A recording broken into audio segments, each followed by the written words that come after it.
Et puis Marjorie Adelson, où est-ce que vous nous emmenez aujourd'hui, Marjorie ? Je vous emmène à l'île d'Oléron, mais d'abord on va s'amuser un peu. Bruno Guillon, vous êtes un habitué de l'île d'Oléron, mais est-ce que vous la connaissez si bien que ça ? Oula. Ah, eh ben pour m'en assurer, j'ai décidé de vous proposer un petit test. Oh, décidément. Est-ce que vous êtes prêts ? J'y vais. Fort Boyard. Mais il n'a pas animé, vous avez animé Fort Boyard ? Non. Olivier Mine. J'ai le record de présentation, de participation. Allez, première question.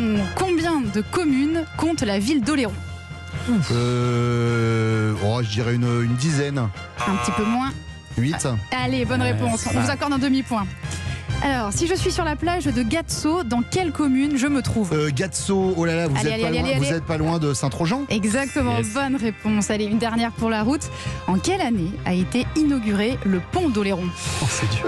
C'est un peu avant ma naissance. Ah, ou peut-être après. Non, peut-être 74. 68 ou 74 ? Avec 68, vous êtes pas loin, 69 Un peu plus bas. 67 66 Oui, 66. C'est moi.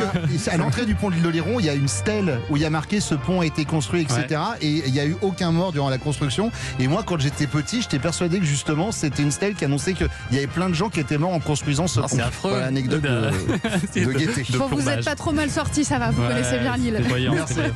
Alors justement, qu'est-ce que vous nous conseillez de voir à Oléron ?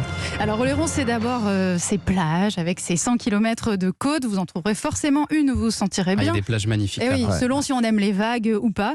Alors si vous êtes avec des jeunes enfants, la plage du Gatso dont on parlait justement est parfaite car elle est en fait abritée des courants et des vents marins. Et puis si vous préférez une ambiance plus sauvage, je vous conseille la plage des Saumonards. Alors elle est en bordure de forêt, je ne sais pas si vous la connaissez. Mais bien Bruno. sûr, Voilà. bien Et on peut y faire des randonnées à vélo. Ah, du vélo sur le sable. Oui, on appelle ça des fat bikes, je ne sais pas Ah si oui. vous connaissez. Ouais, avec des grosses roues. Exactement, ce sont des sortes de VTT qui sont adaptés au sable. Alors on peut choisir deux randonnées, une de 15 km ou une autre de 25 si vous sentez l'âme sportive. Et puis après l'effort, Le réconfort, bien sûr. exactement, la balade se termine en grande pompe avec une dégustation d'huîtres. Ça se passe dans une petite cabane de Fort-Royer, accompagnée d'un verre de vin bien sûr. Pas mal. Jusqu'à aller. Et bien sûr. Et puis plus au sud de l'île, vous avez un autre bon plan. Et oui, je suis là pour mettre un peu de sel dans votre vie, ou en tout cas dans vos vacances. Et pour ça, quoi de mieux qu'une petite visite dans les Salines à la découverte de ce qu'on appelle L'or Les blanc. marais salants. exactement l'or blanc, bien Thomas. Alors le port des Salines propose justement une petite visite pour tout connaître sur l'histoire de la saliculture. Alors c'est une expérience immersive. On passe comme ça de cabane en cabane afin de découvrir le fonctionnement du marais.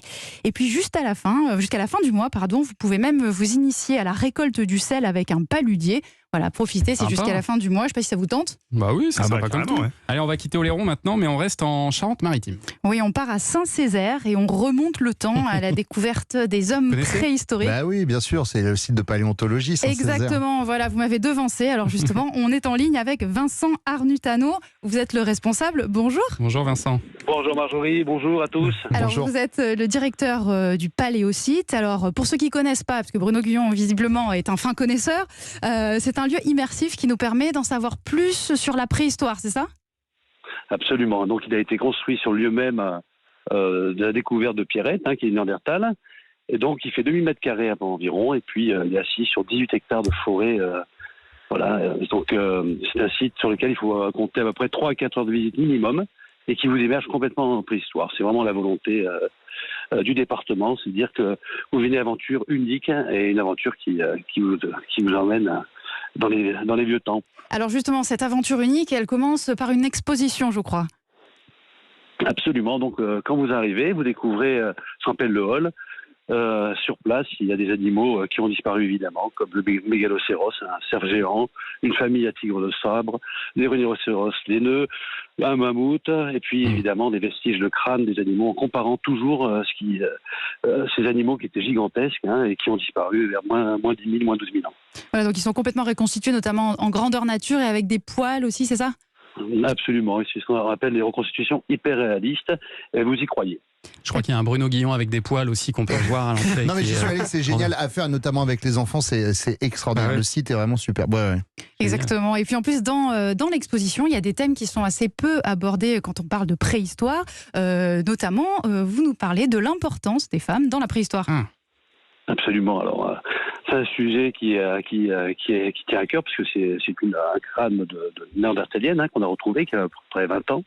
Et donc cette année, on met à l'honneur la femme à travers les âges, et notamment en préhistoire où elle avait un rôle bien plus important qu'on a pu le dire à travers les siècles. Elle chassait, hein, c'est ça, les femmes dans la préhistoire, c'est ce qu'on dit? Ah oui, absolument. De toute façon, elles chassaient, elles étaient aussi des chefs de tribu, etc. Donc c'est ce qu'on essaie de présenter à travers une salle avec une nouvelle production en 4K cette année. Et puis voilà, elle participait à l'art aussi, notamment dans les cavernes, où on a trouvé des traces de mains féminines. Tout à fait. Dans les études qui sont faites actuellement, on arrive à voir que certaines mains négatives, celles qu'on voit en ocre rouge ou noir, appartenaient certainement à des femmes. C'est fou de se dire que l'homme préhistorique était peut-être plus féministe que nous. Oui, c'est la faute à l'histoire qui a été racontée par des hommes. C'est ça, on n'a pas beaucoup évolué. Alors on le disait, c'est une expérience en immersion, donc il y a aussi des ateliers pour faire comme l'homme de Cro-Magnon.